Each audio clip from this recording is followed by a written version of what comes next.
Hi, this is Sarah Massey, and welcome back to the Sanctuary of Growth. Today, I wanted to talk a little bit about shedding judgment and placed values in our lives. Finding out who we really are and what we have to give to this world is definitely a lifelong practice, as I've said in many of the other videos. And I feel we really are ultimately in control of the choices that we make that either positively reinforce or prevent alignment with what we feel is needed in our lives.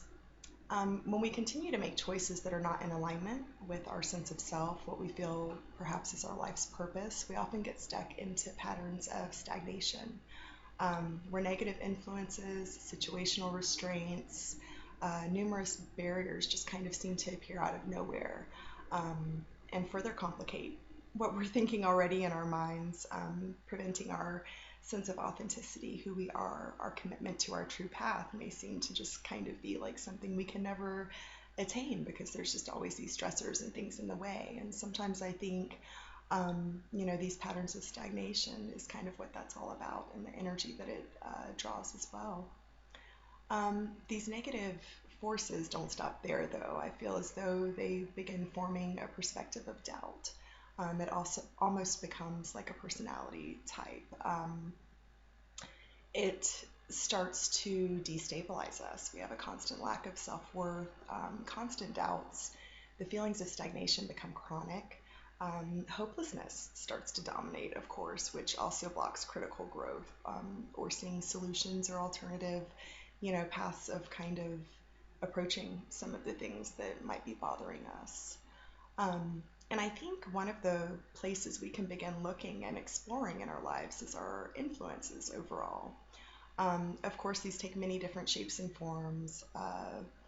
They can be larger societal influences, such as, family and relationship influences, work and school connections.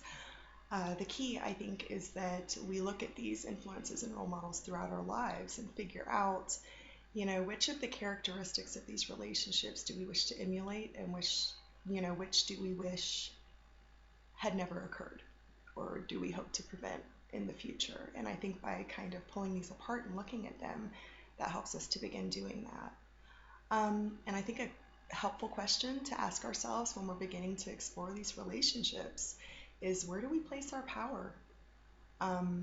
Who and what do we allow to influence us, as well as place our influences on, and how do they affect us in both positive and negative ways as well?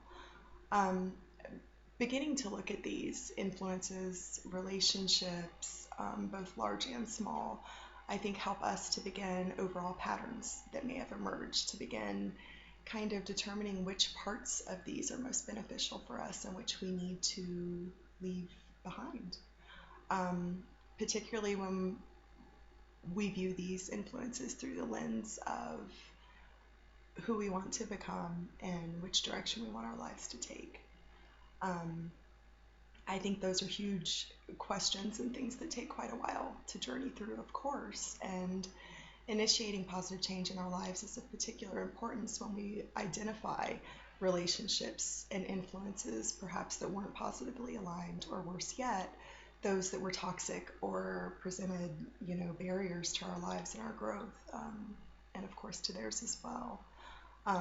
These changes, they certainly take courage and a willingness to really take stock and further explore your connections to the world and if your choices ultimately are in alignment or not. And if they're not, what do you hope that they look like or wish that they look like in the future?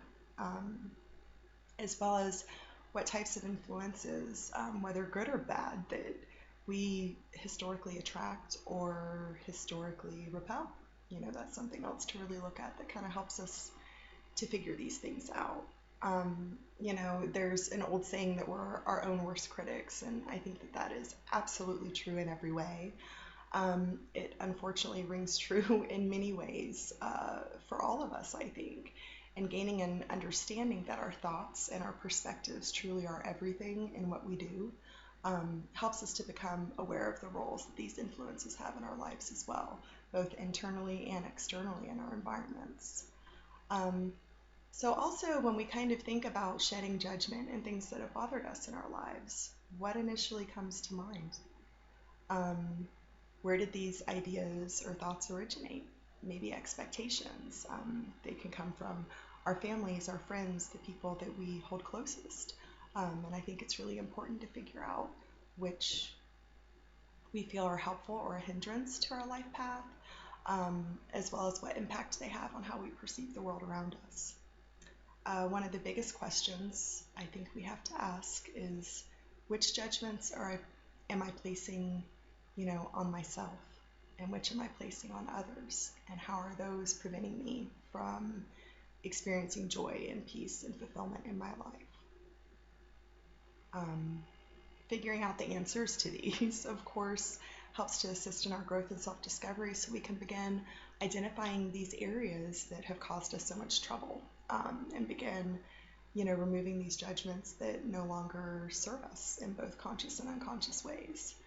As we begin to address these areas in our lives and the perspectives of others, we realize that a change within these ideals and perspectives also causes us to begin to experience higher levels of empathy for others, I believe, and compassion for ourselves also within our own lives, as well as to manifest kind of this energy and presence in the lives of those around us as well. Human nature by design is brilliantly orchestrated. I think we see this through all different types of life forms and experiences, and it's reciprocal regardless kind of how you look at it, or your belief systems. I think that looking at and transforming our past judgments and expectations, and especially those that are unrealistic or unattainable, that we place on ourselves, helps us to shed a great amount of weight, and burdens that we probably never even noticed we were experiencing previously. In addition to gaining a much greater appreciation for ourselves and others throughout this process, by learning to embrace the fact that we're all human. We all come to the table with flaws and brokenness. None of us has all positive experiences, or lives that kind of go one step after another, and nothing negative occurred. That's just not realistic. So I think by being true to ourselves and really looking within as well as around kind of what we've had, that helps us to understand our world, as well as theirs, in much greater clarity and with much greater purpose, I feel. And with all of this, it's just understanding the values that we place on ourselves and others is much like exploring our influences and judgments with their related impacts. Truly breaking them down and determining which ones truly make sense to where we want to head, how they contribute to our sense of self, our perceptions of others, and uncovering how they either, align or skew our highest purpose and intention for growth. The difference, I think, truly is whether we are intentionally seeking to grow and shed these negative aspects of ourselves, or the second option is to choose if we're content with where we are and who we engage with. I think that's kind of the point in all of it, is looking and determining, what works and what doesn't, at a greater level maybe than we ever have before, by truly being authentic to ourselves instead of just looking what everyone else expects or what we've been told, or what maybe we just feel has worked for us in the past. I think it's being true to ourselves and looking at the areas that bother us or that bring up issues that we have a hard time dealing with, and answering these questions and really pulling apart all these different parts of ourselves helps us to do that. And as always, wishing you growth, peace, and numerous blessings on your journey of self-discovery, and blessed be. Thanks so much for coming again. Till next time.